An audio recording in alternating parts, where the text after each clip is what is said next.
The pitch to near field. A hot shot on the ground in the right field.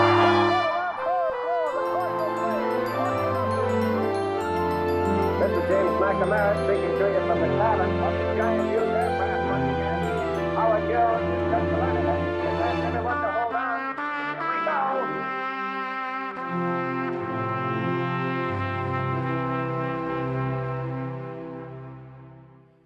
go. Welcome back to Time of Departure. This is Edward Carr. If you're here, it's because you enjoyed Chapter 1 enough to come and find out what's going to happen. So I'm very thankful for that. I'm grateful. Thanks for being here. If you haven't done this already, of course, set your notifications or whatever alerts you might get from your favorite podcast platform, and we will let you know when a new episode drops. You can also do the same thing at edwardbcarr.com. Sign up for our mailing list, and we'll just send you a quick email when the new episodes are out. As you'll recall, in Chapter 1, we left TWA Flight 327 making an approach to St. Louis International Airport after their in-flight emergency in which none of their cockpit instruments were working for quite a while. Let us pick up right there and see what happens in Chapter 2 of Time of Departure. Time of Departure, Chapter 2. The thunderclouds had all moved past the airfield and were now dark bulges on the horizon far to the north and east. The pink of sunset filled the western skies with vibrant color, as it does when a storm clears the air. As twilight fell upon Lambert Field in St. Louis, Pete Morris leaned against a tow tractor on a quiet patch of asphalt, enjoying the post-storm breeze as it cooled his grease and grime-caked white TWA mechanics overalls. Soiled by another sweltering Midwestern summer's day spent working on the airline's planes as they roared through town. Nightfall meant the end of the busy flight schedule, and the roar of the pistons and the hot blasts of propeller wash gave way to a quieter ramp and a moment to contemplate the darkening silhouettes of the cumulonimbulus. As he scanned the sky, Pete picked up on a sole pair of landing lights, slowly descending in the east. It looked at first like it was lining up on the as-yet unfinished runway 30 that would intersect with the established runway 624. No sound from the motors yet, so it must still be very far away. Pete traced the TWA schedule in his mind. No flight arriving right at dusk came to mind. Must be a non-routine. Delayed perhaps when dodging the large line of thunderstorms that just blew through. But other things struck Pete oddly as he watched the lights approach.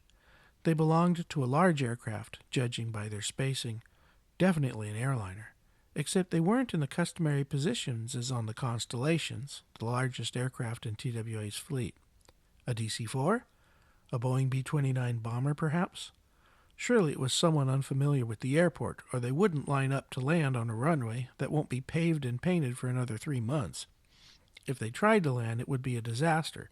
The unfinished runway was littered with bags of cement, stacks of rebar, and all manner of construction and earth-moving equipment that the pilots might not make out in the ever-dimming light. The hairs on the back of Pete's neck stood up. Suddenly, the approaching aircraft arrested its descent.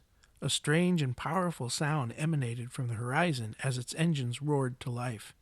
Pete watched the lights angle upward as the craft established a positive rate of climb and flew straight down the runway toward him and the terminal building.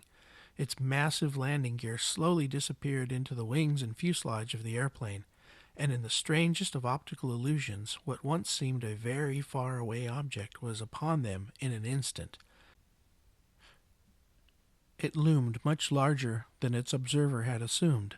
The rumble of the engines became a frighteningly unfamiliar high-pitched whine, and many on the ramp instinctively ducked as an aluminum overcast rushed by overhead.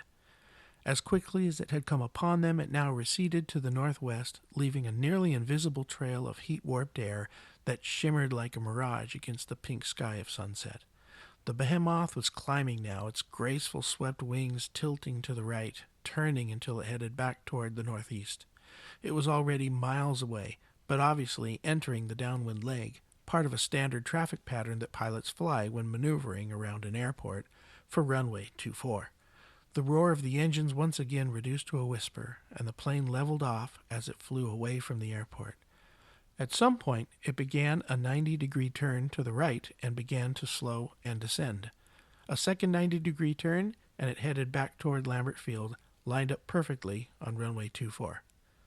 As the plane faced the group of onlooking airport personnel, its extra bright landing lights stayed angled up a bit, pointing skyward still as the airplane settled to the horizon, and not pitched downward like the Constellation, whose pilots had to keep the nose pointed down toward the ground on final approach to the runway. There was no sound. Shouldn't the roar of the 4 Pratt & Whitneys, 18 cylinders each and 15-foot propellers, be audible by now? In the darkening sky and framed by the black of the distant clouds, there was something otherworldly about this mystery plane. As it made its graceful, sweeping turn to line up on the correct runway, Pete Morris got a look at its most unfamiliar form. Wingtips swept far back from where they connected to the fuselage, 2 enormous engines slung beneath the wings. And as it lowered itself gently to touch the ground, how it flared! The airplane landed with its nose still stuck high in the air, its sleek body still angled heavenward as the main landing gear reached the surface of the runway. Morris could now see that it was painted a ghostly white, not the raw metallic color of TWA's fleet, but it had 2 red stripes that ran down the length of the fuselage underneath the passenger windows, not exactly the same as, but certainly consistent with TWA livery. A brilliant light hidden in the plane somewhere illuminated its own tail, a huge crimson rectangle surrounding giant white letters that clearly read TWA. As it rolled down the runway, it was plain to Pete that this was like no other airplane TWA had in the fleet. It was enormous. Dozens of tiny windows lined the side of the fuselage, not the 17 round portholes on the Constellation. And where there should be 4 engines protruding from the leading edge of the wings, there were just 2 enormous pods with gaping black holes where the propellers should be. What in the hell? Pete finally exhaled.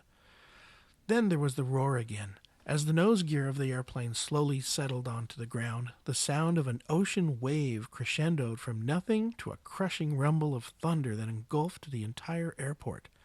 Pete's body seemed to jump involuntarily from its reclined position against the tug. He was not sure whether to run for cover or sprint forward for a better look. As the strange craft rolled closer to him and the noise became louder and louder, he suddenly realized he was not the only one surprised by the awesome, strange sights and sounds. Linemen and other mechanics sprinted out from their hiding places and hangars up and down the ramp, and were all staring, mouths agape, as the giant aircraft rolled down the asphalt strip toward them. All other activities happening on the ramp or in the terminal building behind it ground to a halt, as all eyes turned toward the spectacle on runway 24. Inside the tall glass windows of the terminal building, TWA station manager Marshal LaPont was also transfixed by the mammoth white and red object that cruised down the runway. He raised a bony hand to scratch his head under his thin black hair. "What did I just see?" he asked himself. "Whoa, whoa," Captain Reynolds exhorted the TriStar as it rolled down the runway. Reverse thrust was fully applied. Both he and Marlowe pressed their feet on the brake pedals for braking, yet somehow the end of the runway was coming up much faster than it should. "Slow down, girl." "That was strange," Marlowe said, as if knowing Tom's thoughts already. "Did that seem short to you? How far down the runway did we land?" "I don't know. It looked fine to me." "Well, they didn't have the touchdown zone lights on," Fastberg contributed, referring to the bright rows of lights embedded into the surface of the first third of the runway, indicating to pilots where the wheels ought to touch down to assure enough runway for a proper rollout. "I mean, the sun's down. They ought to be on." "Yeah, you know what? I think some of the approach lights were out too," Marlowe added. "Power failure?" Reynolds shook his head. "I've never heard of a partial failure. Then again, we're Nordo. Maybe the problem is on the ground." "Yeah, here's something else," Marlowe said. "I don't see the signage for the taxiways." "What do you mean?" "Well, Sierra runs parallel to the runway, right? And there should be signs for Charlie, Bravo, and Alpha turnoffs right here to the left. Then it's Charlie and Delta to the ramp. While runways were numbered according to their compass headings, taxiways were lettered and referred to by their alphabetical code names. In this case, S for Sierra, C for Charlie, B for Bravo, A for Alpha. But I don't see any of that. In fact, I'm not sure I even see the ramp or the terminals. All eyes turned outside the windows. Wait a minute, Reynolds breathed. Something's not right here. There were a few moments of stunned silence as each of the three pilots craned their necks to look out the left side of the cockpit at a suddenly strange landscape. Missing runways, taxiways in different positions, lights that should be on but were nowhere in sight. Shit, did we land at the wrong airport? Reynolds conjectured. Yeah, but where? This isn't Scott Air Force. It's not Spirit Airport. There's nothing else on this side of the Mississippi River. Well, I don't see any landmarks. Can you see the training center? Actually, no. Where's the terminal? Are those the Air National Guard hangars? Not a chance. Those are our maintenance hangars, aren't they? Oh, no.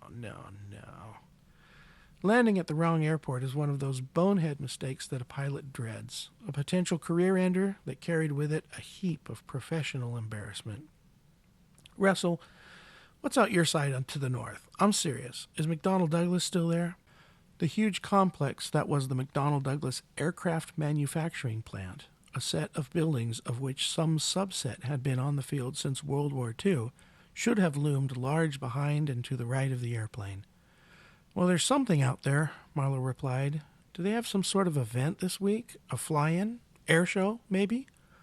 Why do you ask? Well, it looks like the ramp is just covered in old World War II planes. Denny had unbuckled his seatbelt and was now leaning over the center console between the two pilots for a better look. Indeed, the north ramp by the McDonnell Douglas factory was dotted with vintage aircraft from the 1930s and 40s, Curtiss C-46 transports, a brace of gull-winged Navy Corsairs, a few Stearman biplane trainers. I'll be darned. Well, let's get off the active, Reynolds decided, meaning they should exit the runway, lest it be needed by another aircraft. Try ground. He ordered his co-pilot to attempt the ground control radio frequency. St. Louis ground, TWA 327 Heavy with you on 121.9er, Marlowe spoke into the mic matter-of-factly. There was no response. He repeated it, still no response. All right, we're still Nordo. Fassberg was staring intently out the right window behind Marlowe's shoulder. I think I've got a taxiway right here on the right. Yeah, I saw that, Marlowe commented. It looks like Delta heading out to the end of runway 12, right? But if we're sitting at the end of runway 24, it should be further behind us. And I just don't see a way to get back there without taxiway Sierra. Yeah, well, Sierra might be closed, but we need to get off the active, Captain Reynolds interjected. Agreed. Reynolds reached for the small, automobile-like steering wheel mounted in the far left corner of the instrument panel. This was used to steer the L-1011 on the ground at speeds less than 80 knots. Above that, at the higher speeds of takeoff and landing, the aircraft could be steered by the rudder pedals. Captain Reynolds advanced the engines from idle to create some momentum and pivot the aircraft to the left in the tightest radius possible in order to turn around while staying on the runway. Okay. Wow, Marlowe breathed hesitantly. What is it, Russell? Tom, I have no idea where we are. Say again? I don't see anything that makes sense. The National Guard hangars, the tower, they should all be right in front of us. This can't be St. Louis. We're at the wrong airport, Denny added. Reynolds eased the power back and stopped the aircraft. His instinct was to turn left and head toward the ramp of the main terminal, but he hesitated. Fear gripped him as he looked to the southeast and did not see the iconic domed roofs of the St. Louis terminal building. What the three pilots saw instead was open field. No buildings, no taxiways, no cement at all. It was no trick of the darkening sky. In low-light conditions, the myriad lights of the ramp surrounding the four concourses of Lambert International Airport and the blinking navigation lights attached to the dozens of aircraft parked there would be quite the sight.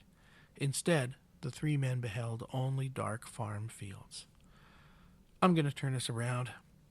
The nose gear of the L-1011 was actually quite some distance behind the cockpit. It was designed so that the wheels could turn at least 90 degrees to allow the nose to pivot in a relatively small radius around the main gear under the wings. Reynolds brought the throttle forward again. The engines whined, and the nose whirled to the left, pointing the plane back in the direction they rolled out. This time around, the pilots took notice of a cluster of buildings and hangars to the west of the runways. Taxiways stretched out from the runway they were on toward them. Captain Reynolds mashed his feet down on the rudder pedals to apply the brakes again. He pulled the throttle levers back to idle, and the TriStar shuddered to a stop. A thick silence fell over the cockpit.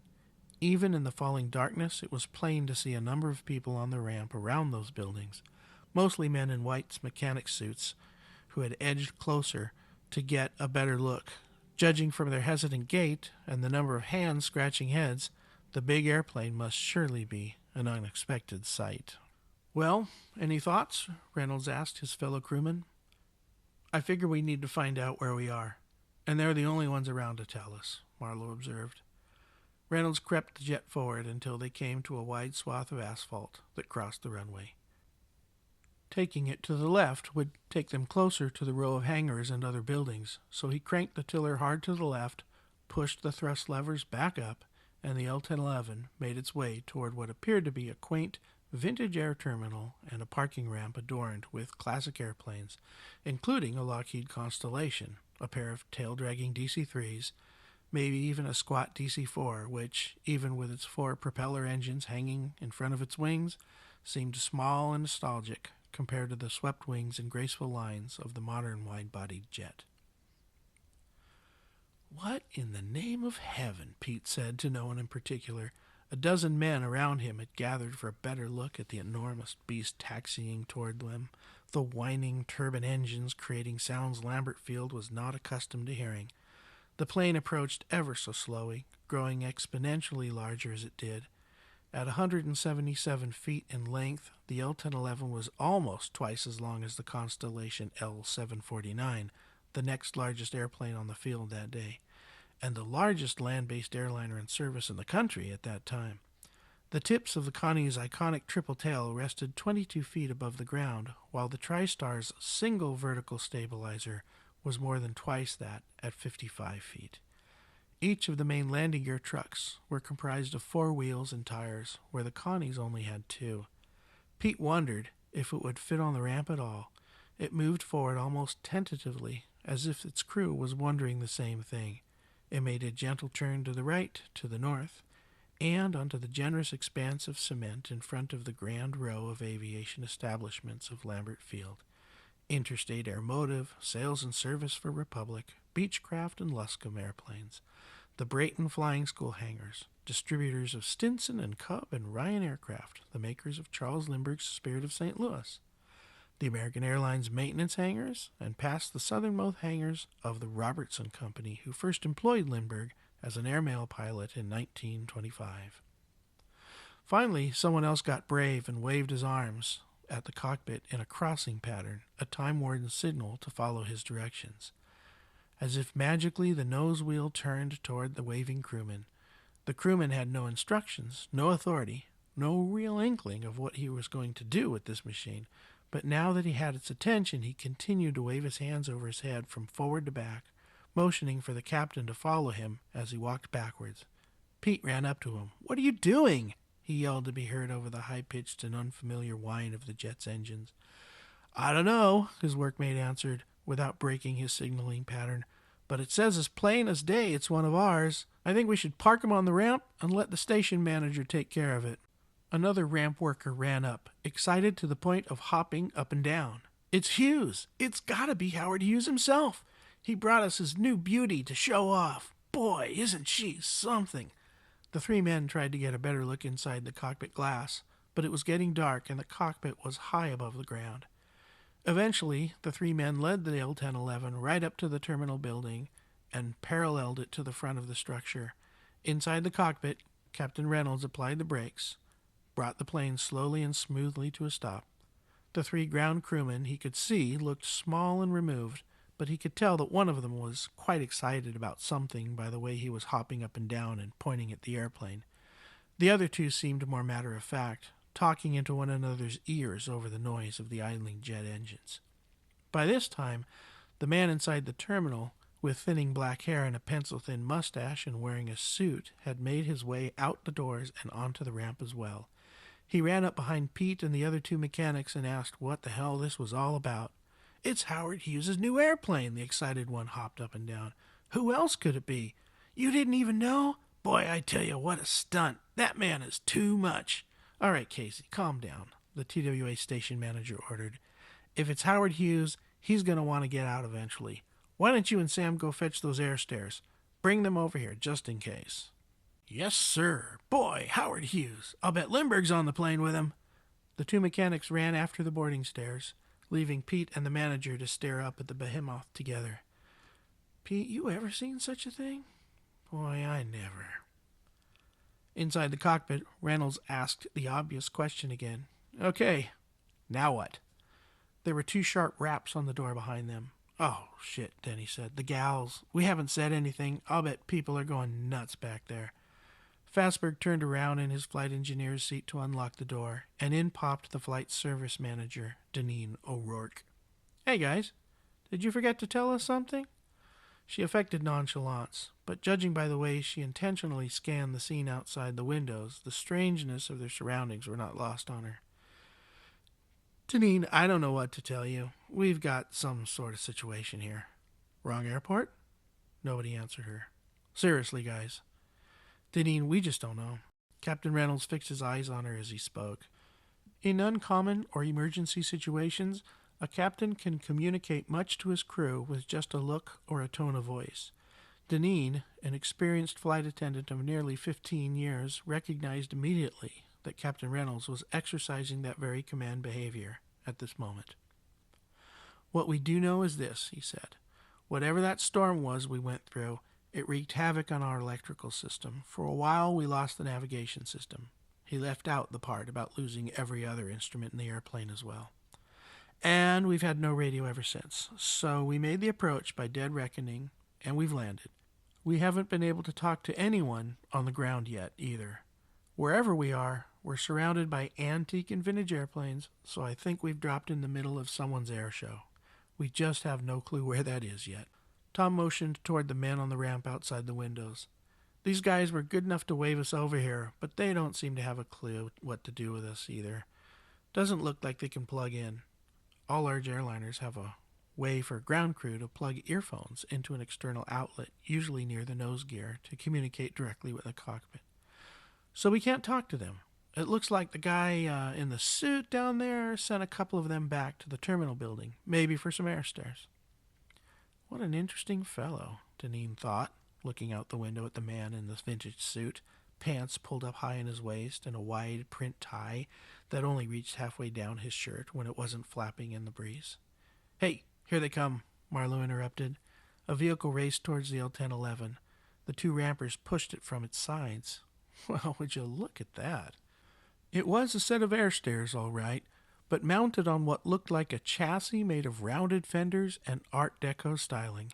It was painted a luminous white with crimson red stripes and bold TWA logos on various surfaces. Holy smokes, Denny laughed. They were taking this airshow act all the way. Must be some sort of reenactment organization. A conversation ensued before the men would approach the plane. There was a lot of pointing and gesturing towards the L-1011 fuselage, then finally a gesture of hands being spread wide apart, one higher than the other. Eventually, the station manager and the mechanic who stayed with him waved the air stairs to the left side of the aircraft. I don't think they believe those stairs are going to reach the door, Marlowe observed. Yeah, well, we've got to try, don't we? Fastberg contributed. Captain Reynolds sighed. He reached between his legs and undid the attachments of his 5-point safety belt. Let's see if we can give them some incentive to get this show on the road. Guys, let's shut down number 1 and number 3 and keep 2 at idle. Yes, sir. Every cockpit procedure follows a checklist, this time a brief engine shutdown sequence. And in moments, the high-pitched whine of the engines ceased. The engine and the tail continued to run in comparatively whisper-like quiet. With luck, that would signal to the ground crew that it was safe to approach. Tom lifted himself out of the seat and said, Deneen, why don't we open the door? The two of them exited the cockpit for the space between it and the large bulkhead that separated it from the first-class cabin. Deneen subtly signaled the other flight attendants within view to join her and the captain.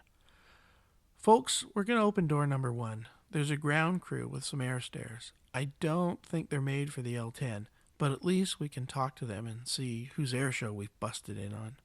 The flight attendants laughed. "Yeah, let's figure out where we are." From the outside, Pete Morris and Marshal LaPont saw something they had never seen before on an airplane.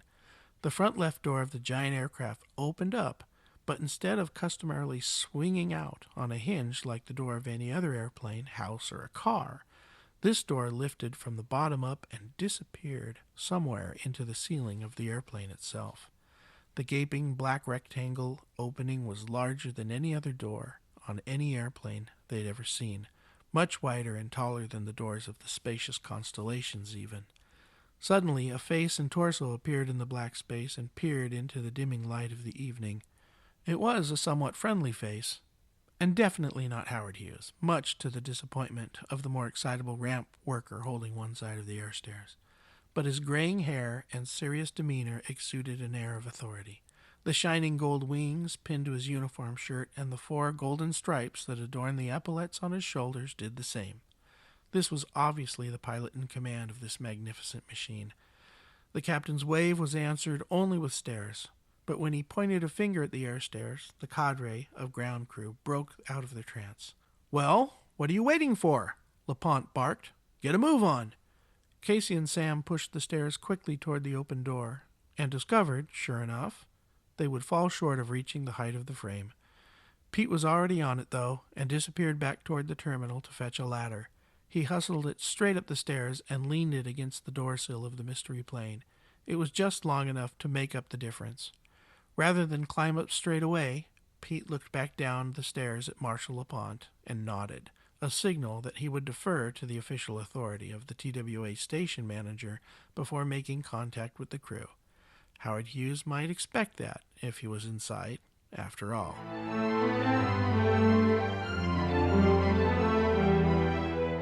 You have been listening to Episode 2 of Time of Departure, the podcast of my new novel.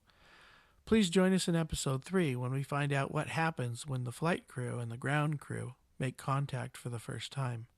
As always, please subscribe if you like what you hear, invite your family and friends and everyone you know to join us for the journey, and we will see you in Episode 3. I'm Edward Carr. Thank you for listening.